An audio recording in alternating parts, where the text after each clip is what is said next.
or series lit your fuse and made you have to tell stories on screen?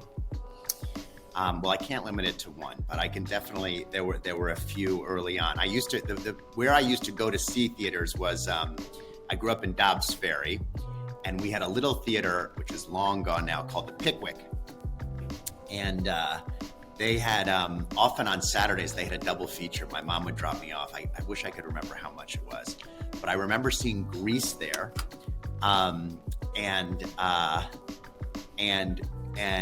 when the Betamax first came out, or I don't know, I think it was my dad had a Betamax. He had one really early on because my uncle worked at a radio station in Atlanta, and we used to get all the tech stuff really early. Like I was the first one with a CD player, excuse me, and so the first tapes that my dad had also were Grease and Saturday Night Fever. My dad loved John Travolta, therefore I love John Travolta. So those were two really important movies to me. But another very vivid memory I have of movie watching is before VHS and Betamax, when we could only see things on TV when they were scheduled on TV. As I'm sure you remember, The Wizard of Oz was on once a year. And this was my mother and I's favorite movie. And this is when we were living, like I said, in Dobbs Ferry. And we only had one TV in the house, in the living room, which we had a sofa and we watched TV in the living room from time to time. But on very special occasions, we undid this. The sofa converted into a sofa bed. So we would take out the sofa bed and put the pillows up and lie in the bed and watch TV. And we would do this always with The Wizard of Oz. And this one memory I had, and it was very special. And I still love The Wizard of Oz. I still, I read it to my kids, and it definitely looms large in my film memory. But the story I was going to tell is that one time, I guess towards the beginning, we hadn't done it that many times. We were convinced the television was broken because it was in black and white in the beginning, as we all know, and we'd forgotten that. And so we went crazy trying to make the color on the TV work, which I remember so well. And then it broke into color. We were very relieved. But those were some early memory. I guess the other early memory I have is my friends and I used to get dropped off at this mall in White Plains, and that was where I saw Top Gun there. I saw Superman there that Superman, whatever it was in the early 80s. And lots and lots of different movies there. When I got a little older, I got to take the bus to that cinema. And that was also kind of very formative to me. And another moment that I had actually, which I remember very well, is oftentimes my dad would take me to the movies. And the movie I remember seeing with him most was Star Wars. And we saw it in a theater on 48th Street. I wonder if it's still there. I think it was a Lowe's on the east side. And we waited in line for a long, long, long time. And it was this very special movie that he talked to me about, and I was pretty young. And I remember being absolutely mind blown by the movie, my little mind part. And it was great. The waiting in line also added to it because it built the anticipation. It's like waiting in line for Space Mountain at Disneyland or something. It built the anticipation of the movie, but the movie was worth it. It was worth the wait and more. Those are some early memories of movies that changed my life. Well, what you mentioned about The Wizard of Oz, I had a similar experience when I was watching late night television and the original Night of the Living Dead came on. And the way it was framed, it was almost like you were watching the television screen and you were seeing this stuff unfold.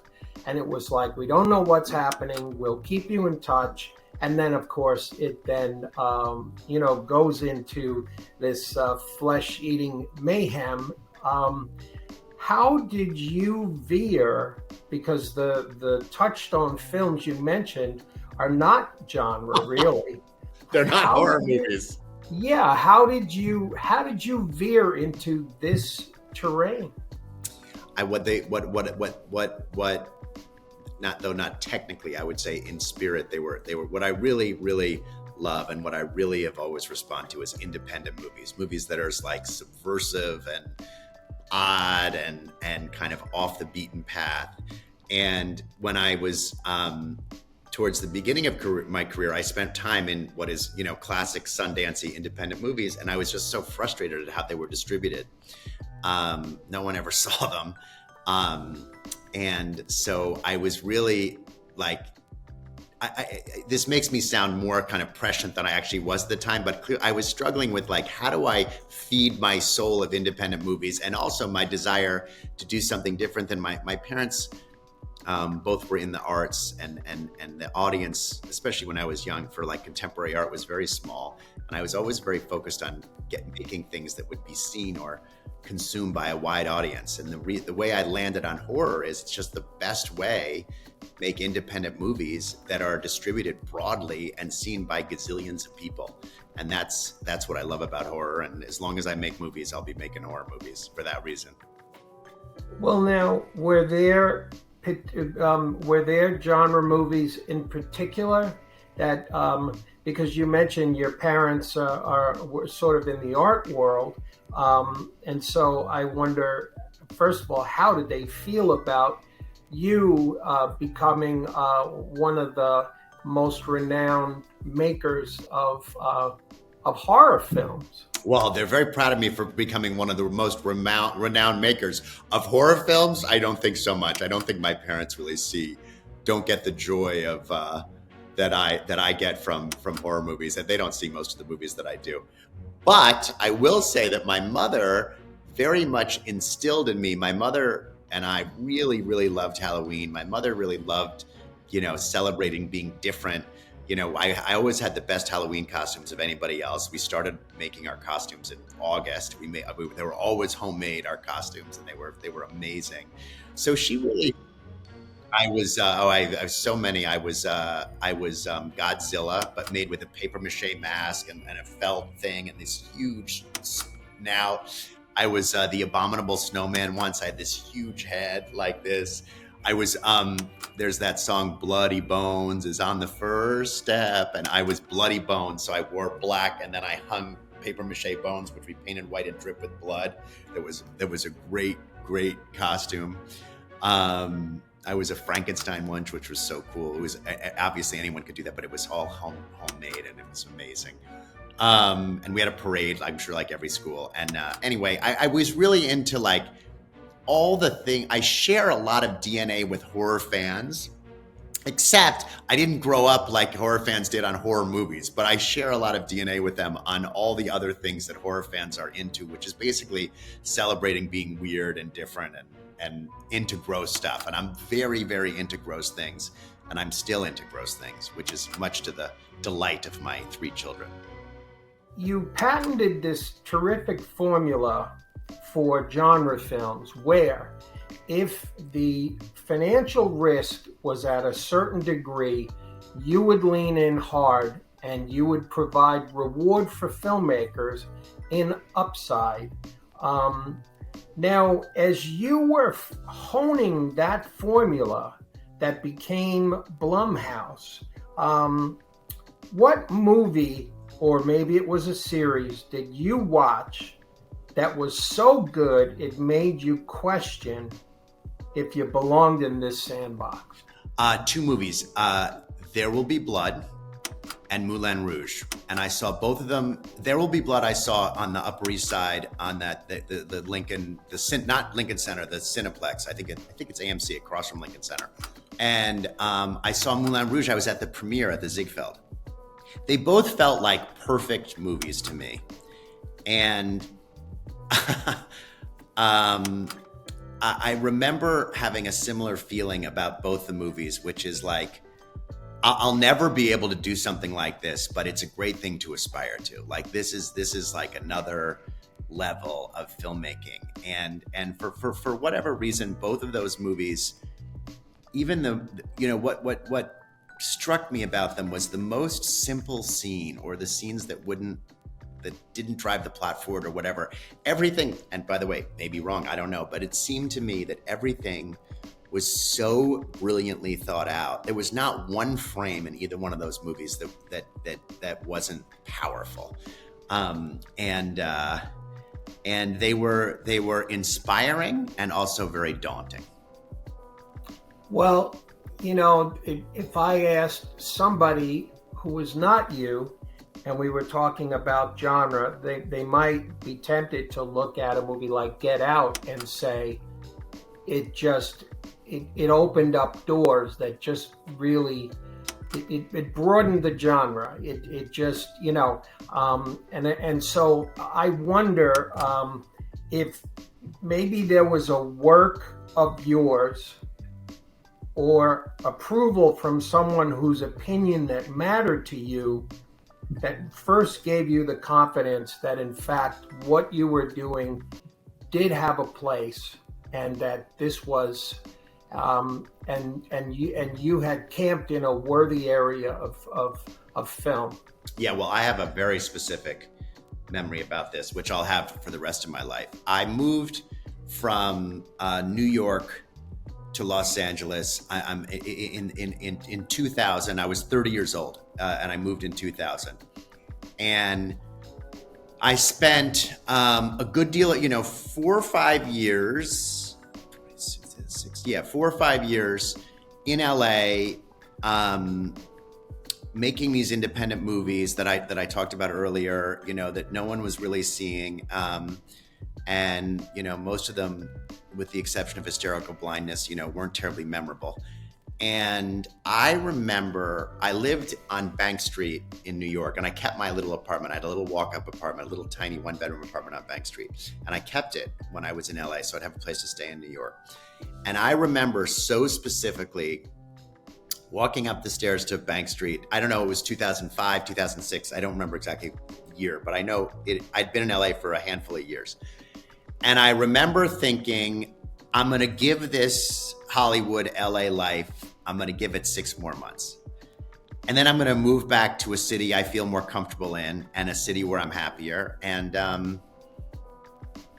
try something else, or, I didn't know. I was just not going. I was going to pursue, I don't know if I was going to leave the industry, but just tackles, maybe go work at, I don't know, work at for a film festival. I don't know. I was going to do something different. And because I remember thinking, I came to Hollywood to try and make a hit movie. And I remember thinking, I was bummed. I remember thinking, it may just never happen. And I'm not going to stay in a city that I don't love for no reason. And 6 months later, Paranormal Activity came out. And if Paranormal Activity hadn't come out when it had come out, I would have by the way, no big deal. Other people would have made a bunch of scary movies, but Blumhouse certainly wouldn't have existed in the way that it does now. And anyway, it really wouldn't have existed at all, for better or for worse. And that movie definitely is the movie that gave me not just because it was a hit, but because it was a movie that I believed in, that nobody else except Oren, the director, did, and it worked. And it made me think, like, okay, like I can actually do this. And I was convinced that I couldn't. I wasn't walking up the stairs thinking the world is not fair. I was walking up the stairs thinking I'm just not cut out for this. And then that happened, and it gave me the confidence to keep going. And there were a lot of things that were very frustrating that happened after that. Continue to happen to this day, things that I get frustrated about. Now I've had a lot of other success since then, so I don't draw on that today I've done that now like I did then. But for many years in the early days, that success is what propelled me forward, and what changed my mind, and what made me think that I could be successful in Hollywood. That was it. Well, my next question is, what was the big obstacle you had to overcome to allow you to turn the projects that influenced you into your own language? But I guess I would like to work in the second part of that paranormal success, which was basically, how did Paramount treat you after you delivered that monster-size hit? Well, they treated me terribly, which I now am indebted to them for as well. It kind of it answers your question. Paramount wasn't doing terribly well at that point. Philippe Daumont was busy. I don't know what he was busy doing, but anyway, they weren't doing terribly well. So, and the movie was so successful on a P&L basis. Because they weren't paying, they didn't pay out, they didn't wind up have to pay out very much money on the movie, so they really kept most of the profit. That there was this terrible credit grab internally in the studio, and it was so intense that they really didn't want to point to the producer or the director, even Oren, by the way. They really wanted to be like, we wrote and directed this movie ourselves. And it was a great lesson, not the lesson I was going to talk to you about right now, but it was a great lesson in success has meant Paranormal Activity was successful for a gazillion reasons. Paramount definitely had something to do with it. So did Steven Spielberg, so did hundreds of other people Brian Kavanaugh Jones, all these other people were involved in the success of the movie. And it was a great lesson to know that success, you have success in movies because there's so many people involved, has a lot to do with a lot of different people. But that's not the lesson that I want, that you made me think of, which is, I tried very hard to make things work at Paramount afterwards. In fact, Paranormal Activity wound up at Paramount because Paramount had given me this producing deal and then, stopped returning my phone calls. I felt guilty about all the money that I was taking from them. And that's why the movie was at Paramount in the first place. Otherwise, it would have been somewhere else. And after the second Paranormal Activity, I kept trying. And I had a first look deal that they let expire. They didn't even, I got a letter from someone in facilities saying you have to be out of the office at noon on, June 1st, which was the date, which was after Paranormal Activity. And anyway, I tried. And then finally I had a meeting there with an executive there, and they said, we're never going to give you what you want here, but you're the producer of Paranormal Activity, the most profitable movie of all time. Use it, build a company, and do something with the success, but it's not going to happen here. And it was an amazing thing because for so long, I had been so careful about PR. Anyone would ask an interview, I'd always say to my comms person, find out what Paramount thinks. Is Paramount okay with this? Did Paramount. After that, I said, fuck it. I said, okay, great. I'm the producer of Paranormal Activity. I'm going to use that like a missile and make low budget horror movies. We made Insidious and Sinister and The Purge, the first 4 movies, real fast. And start taking credit for the work that I did and not trying to keep fitting a square peg in a round hole. And, I'm actually forever grateful to the person who told me that because I stopped trying and it kind of forced me to start my own company and so, and things worked out much better as a result. But at the time it was so mystifying because I had this hit movie and I finally thought I had arrived and they still weren't returning my phone calls. And I was so puzzled. Your stock in trade is to make cost-efficient films. Now, here we're coming off the Exorcism franchise, and that, based on the rights, that certainly veers from the usual formula. It was very cost inefficient. Yes. And so what did you learn from this? Because clearly Universal is hoping to see its investment pay off. And obviously, this is a bit of an evergreen concept. What did you learn, and what do you do now? I learned to stick to my knitting. Look, I think as an entrepreneur, I think it's important to stay focused and stick to your business plan. But I also think, as an entrepreneur, if you get, especially as a filmmaker, the minute you start saying like, this is what we do and we never break from this and da da da da da, the world changes.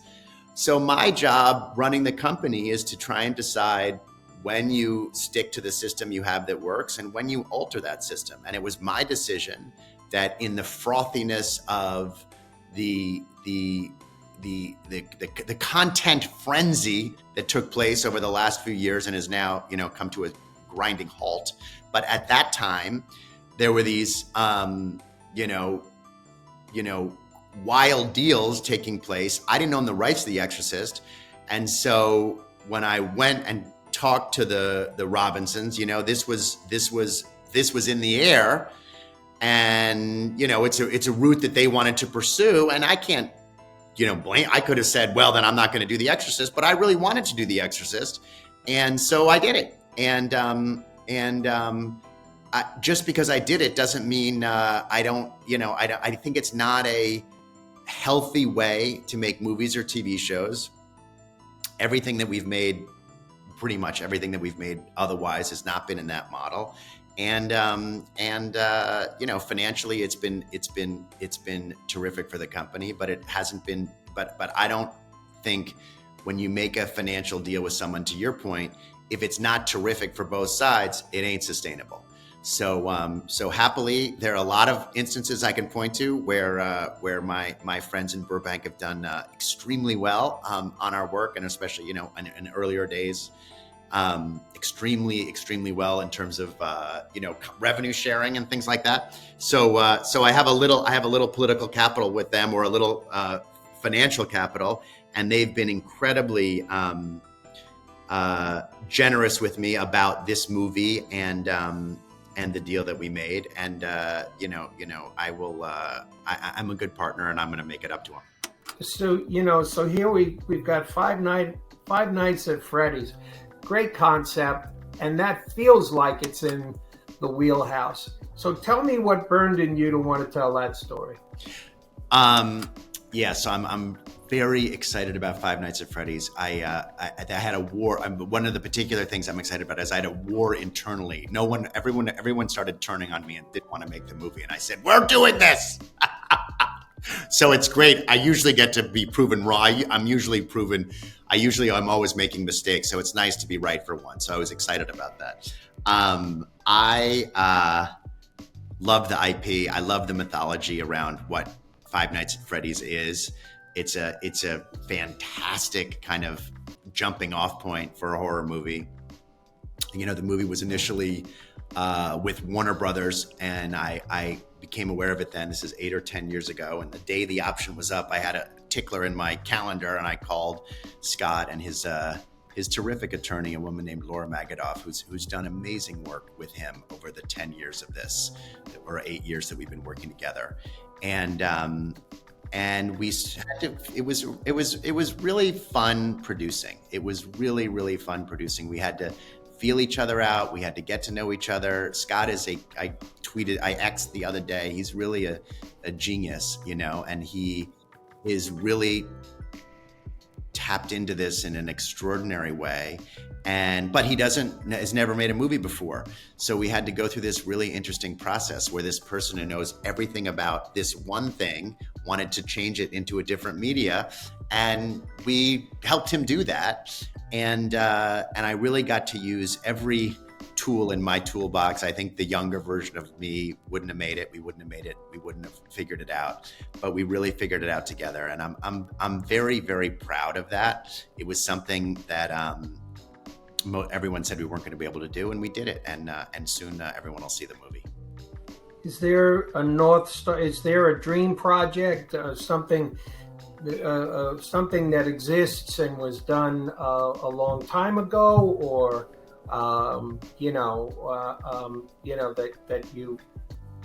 that you're determined to bring to the screen?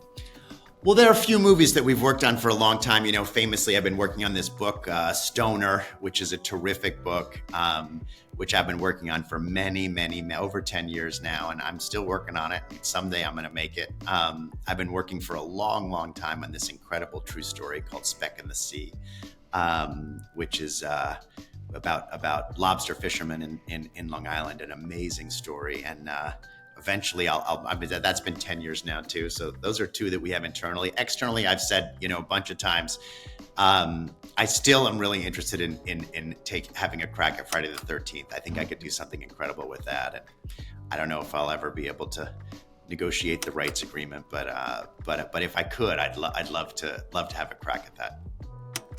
And what would you say is the movie that gave you the biggest scare ever? It was Friday the 13th. Maybe that's why. But it had to do as much with the movie as the circumstance.